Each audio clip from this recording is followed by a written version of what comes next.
It's the battle of the controllers. Which one out of these three is the winner? Let's find out now. Skip it up and that up. So Nintendo, surprisingly, if you didn't know this, came out with a new console. Which, if you're watching this channel and you didn't know that, then there's something seriously wrong. And they're trying to get back the hardcore audience. Whether they'll succeed at that or not, we'll find out in the next 1 or 2 years. But they needed to get back that core audience. Yeah, the casual thing worked out well for them for a while, and they need to keep that audience too, but they lost the core gamer, and that was a big problem for them. It's kind of why the Wii, just when it came to third-party titles, minus the fact that it was anemic when it came to horsepower, just wagging around a controller and just flinging your arms trying to play Call of Duty on there just wasn't too much fun. So Nintendo knew they had to come up with a solution. Now, I will say that the tablet controller is pretty comfortable to play with games like COD, but they needed a real controller. Not everyone will be turned on by that, and they needed a solution. So they came out with this, the Wii U Pro Controller. You see there's a lot of similarities here to this. I mean, obviously the sticks are in different places, but this is the Wii U Pro Controller. It's small, it's a conventional controller, it's straightforward.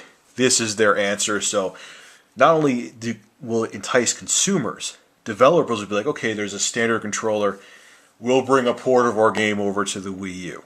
That's why Nintendo did that. So is it a win or is it a fail? Well, we'll find out. So let's start off with ergonomics. This controller is comfortable.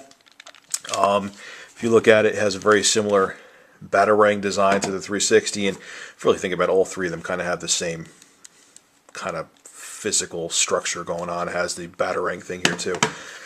It does feel good. The buttons have good placement. The analog sticks, you know, your thumbs are comfortable having them over here and here.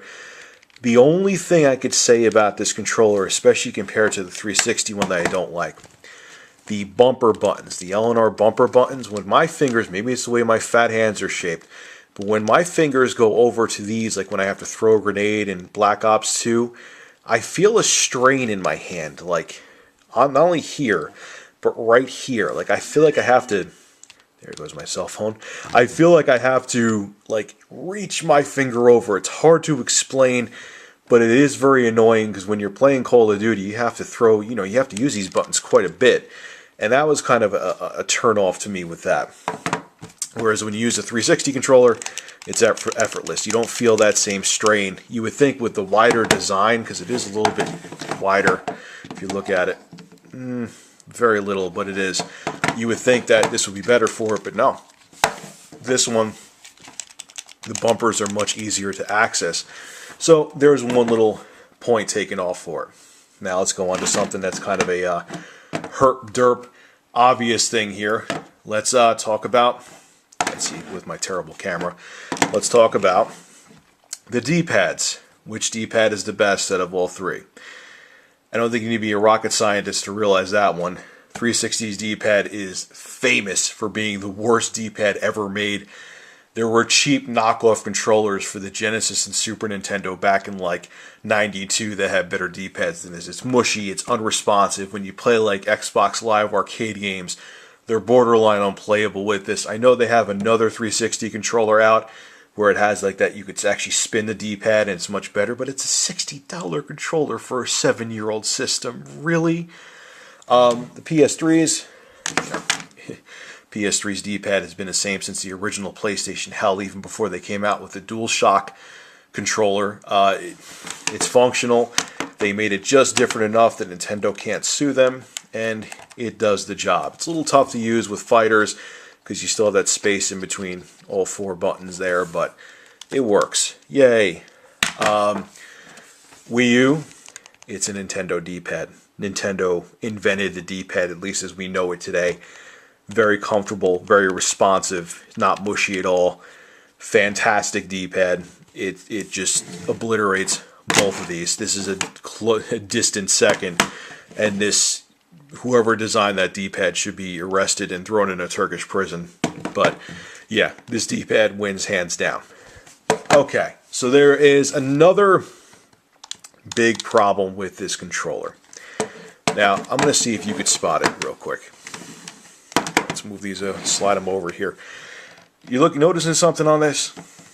Here is the Xbox. Where are these buttons on here? When you look at the PS3 controller, where are these buttons? Where are the face buttons? When you look at this controller, the Wii U Pro controller, where are the buttons? They're below the analog sticks in the Wii U controller. Doesn't seem like a big deal, right? It takes a long time to get used to. How many times I'm playing Call of Black Ops 2 with this? God, those buttons the lights keep flashing. It's driving me nuts. And I'm like, oh man, I need to reload my gun. Where's the button? Where's the button? Where's the button? I keep going up here. Well, and then when I finally realize the buttons are on the bottom, I'm pressing the wrong button. I'm doing something different. I'm jumping. I'm ducking down. I'm not doing the right thing. I understand it shouldn't really take points off, but we have been so used to, especially since the original Xbox and PS2 generation, and hell, even before, even the Nintendo 64, it had the one analog stick down here and the face buttons up above it. We've been so programmed, and because human beings are apes that are creatures of habit, to have the buttons above the analog sticks, that it's almost like you cannot wrap it around your brain. Maybe because I'm an old man, but I know a lot of other people younger than me too that have complained about that. I know what Nintendo was doing. They were trying to make the controller somewhat different than the PS3 and the 360 controller to not make it like ridiculously blatantly obvious that they were copying them, which they were. But you know what, Nintendo's been copied many times in the past before, so it's no big deal. But that to me is just, it's rough. And even though I've been using this for a while, I still have, issues with that. So I shouldn't take points off, but hey, I'm not the only person complaining about that. Now, another thing here that is a pretty big issue, and developers may shy away from putting games on Nintendo's console because of it.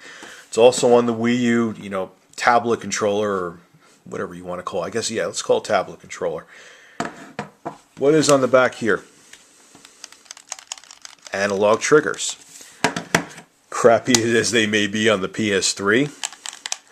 By the way, those arched up add-ons you could buy from third party, after like a week, they don't stay attached anymore. They suck.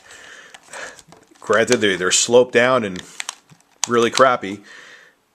These are analog. So when you're playing a racing game, you can control your acceleration, or you can control how much you brake. They're used in other games for various reasons. The analog sticks have a lot of purpose, Major flaw. These are digital.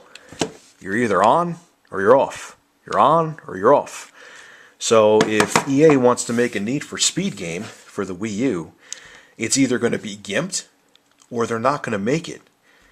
Nintendo, I'm going to sound like James Rolfe right now, but what were you thinking? Why would you? They've had it since the original Xbox had analog sticks too, or analog triggers too. There's so many reasons to have analog triggers. That's why do you think Sony just like threw them on with this generation? They made sure they were analog. Now you've limited yourself, and I mark my damn words. They're going to come out with a new controller. It's going to be the Wii U controller plus DSi XL that's going to have analog. That was such an oversight. That was so dumb to do. Battery life. Yeah, talk about me changing emotion really fast. Battery life.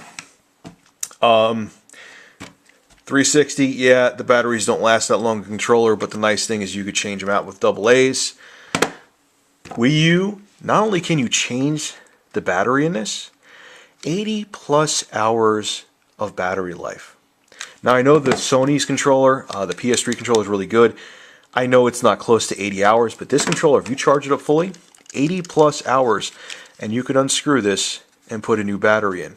Probably have to buy it from Nintendo, I'm sure. I'm not sure about the battery in this. If I'm wrong about that, put it in the comment section below.